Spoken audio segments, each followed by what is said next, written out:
Welcome to Sketchbook Club. A very exciting week this week because it's all about bugs, beautiful bugs. So there's 4 downloadables. There's some beautiful beetles, they're just fabulous, and some crazy looking moths and bees and wasps and some beautiful butterflies. And what we're going to do, we're going to create a spread of bugs using tissue paper as the background colour.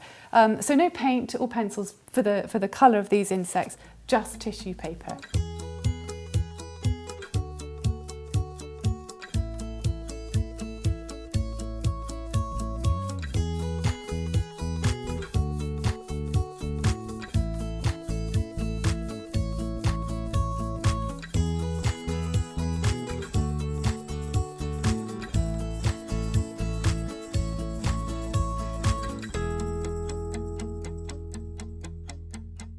So you will need, obviously, a pack of tissue paper, some glue, scissors, obviously, and a pencil and a fine liner. Any fine liner will do. I use a sort of 0.4 and it just goes beautifully onto the surface of the tissue. It's a really lovely technique and hopefully end up with a really vibrant page as well with all these lovely colours of these beetles and butterflies and bugs. So what we're going to do, we're going to draw onto the chosen image. So first of all, have a look through, choose something that you'd like to do. So I'm going to choose this butterfly. And then what we're going to do, we're going to draw over the image. You can, of course, just use these sheets as reference. So I've got an example here of somebody who has done just that. She's enlarged the images and used them as reference and hasn't used this transfer technique, which is absolutely fine as well. Feel free to do this. Completely depends on how confident you are, but there is something quite sort of frightening about that white sketchbook page, and this sort of takes away really from that fear and also guarantees you'll end up with something that's pretty perfect. So we're going to choose one. As I said, I've chosen this little blue butterfly here, and we're going to draw around it. It's like tracing. We're just going to make sure every detail is drawn over with quite a sharp pencil, and you're pressing quite firmly so that when you do transfer it onto your sketchbook page, the line is clearly shown when you rub over the back. So we're going over the whole outline and every little detail.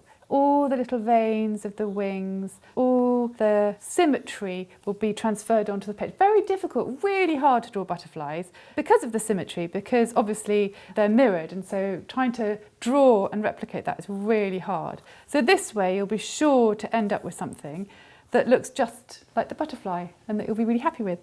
I finished drawing over, so then I'm going to turn that over and onto your sketchbook page, position it. Here's where you should have a little think about the composition. So going back to this example, she has positioned her butterflies quite evenly around the page. So this is the point where you think about where you want the bugs that you're going to do. So have a little look back at the reference and choose a few and just sort of visually, where would you put them, and kind of design it in your mind's eye, if you like. So I'm going to put my butterfly here in this corner. So what you're going to do is you're going to rub with your pencil over that butterfly. Careful not to move the paper, because obviously you want the lines to be in the same place and not too wobbly. And this will transfer the butterfly onto the sketchbook page. So you're just rubbing over the whole butterfly. You won't be able to miss any out, because of course you can see through it, and also you'll end up with a very obvious butterfly shape at the end. Keep turning the pencil over, and if it goes a bit blunt, I'm cheating, I'm swapping, but just sharpen it. But you don't want it to be too sharp because it might rip the paper. You really want that sort of edge of the pencil. And keep it so it doesn't wobble around. So when you've rubbed over the whole butterfly, and there you've got the perfect butterfly shape on your sketchbook, ready for the tissue. So the next thing is to choose a colour. So I'm going to choose a pale blue. And then what I'm going to do is I'm going to, I've cut a square so that I know it kind of covers the insect that I'm drawing. Then I'm going to draw around the outline of the butterfly very lightly with my pencil. You don't need to draw all the sort of detail because that's going to be with the fine liner afterwards. You really only need the wings of the butterfly, so you're going to cut out 2 separate components. So then you're going to cut them out, which is quite fiddly. Now, tissue is incredibly delicate, obviously, so if you just hold it very, very sort of carefully between the pad of your thumb and forefinger, it won't rip. It'll be fine, but you just have to be a bit careful because it's so delicate. And what's so nice is the tissue is a really lovely surface for your black pen. It's sort of, I think it's because it's got a slight sheen to it, and also because it's ink, it doesn't break the tissue. I think if you were going to try and draw over the tissue in a pencil, it would tear the tissue, and if you were going to paint over the top, then obviously the tissue would become all wrinkly because it doesn't really like getting wet. So I'm just going to do this one wing here, and then if you lay them on top of your butterfly, you'll see they fit perfectly, and you can see the lines underneath. So what you're going to do, you take some glue and stick down the wings. So this is the bit you have to be really careful with, and I just sort of tap the tissue with my finger, because if you start to sort of pull it, it'll rip. And you can kind of tap with alternate fingers so you don't get gluey fingers. And when it's completely covered in glue and it's all sticky, you then stick it down onto the butterfly wing like that, and then you've got a lovely smooth finish which is ready for your fine liner. So taking your fine liner, you'll see through the tissue all the detail that you've transferred onto the page, and you're just going to go over it with your pen. So you'll go over all the little veins and the whole shape of the whole wing, and adding all that detail, and already it's starting to look really beautiful. And I'm just going to go over the lines that I can see through, which would be really hard to do without this method. It depends how confident you are, but there's nothing wrong with taking a few shortcuts and ending up with something that you're really pleased with. Now, you can be as detailed as you like. So looking at this spread here, she's put a lot of detail in, and she has obviously had the reference sort of in front of her. So it's quite a good idea to, whilst you're adding that sort of pen detail, have a look at the reference again, kind of see what's there and what you want to kind of put onto your image and what you don't. There might be some things that you decide it's just getting a bit complicated, or it looks better, much simpler.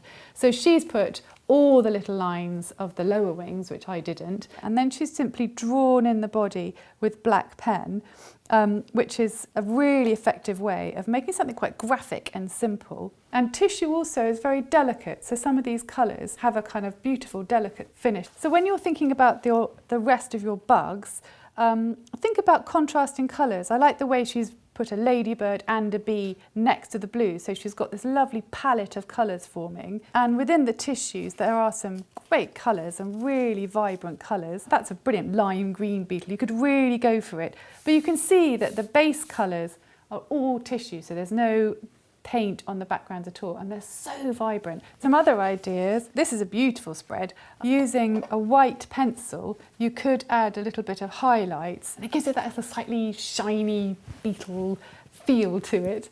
Another lovely thing you can do with this fine liner is the legs almost look kind of hairy. You know how insects have that slightly kind of creepy crawly aspect, and that's just little dots with a fine liner pen, and it just gives it that kind of texture, really. And the same way with a bee, instead of just doing kind of a big block of colour, try doing sort of lots of little lines, and again it kind of has that slightly furry feel as bees do, and it's really effective. This one's particularly beautiful, and in fact this bee here, I have lots of old bits of books, because I love to use bits of cut-up books for collage, etc. And she's managed to find the word Mr. Bumblebee, amazingly, in one of those old books, and that's made a lovely image. But again, just tissue on the background, and it just gives it that really lovely bright colour. So some more examples here. this fantastic, I think it's a hornet, is it? Or a huge wasp, it's quite terrifying. So this, this is lovely. And what she's done here is, instead of sticking that white tissue down, she just stuck the base down, so it kind of flutters. It just looks like it could sort of fly away. That's really effective. On this one, there's a lovely finish here, and instead of black, she's gone very gently with some blue pencil over the wings and created a sort of iridescent feel. It's quite nice how it overlaps the ladybird as well. And she's even used green tissue circles for the eyes. And you can see here, she's added that sort of sheen simply with a white pencil, just gives it that really nice shiny beetle finish. And this butterfly, instead of the black pen for all the little veins, she's used an orange pencil. It gives it a kind of gentler effect. But there's still something very beautiful and graphic when you do just use the black liner. It's a very successful method for hopefully creating a really sort of vibrant page with all the colours of the tissue.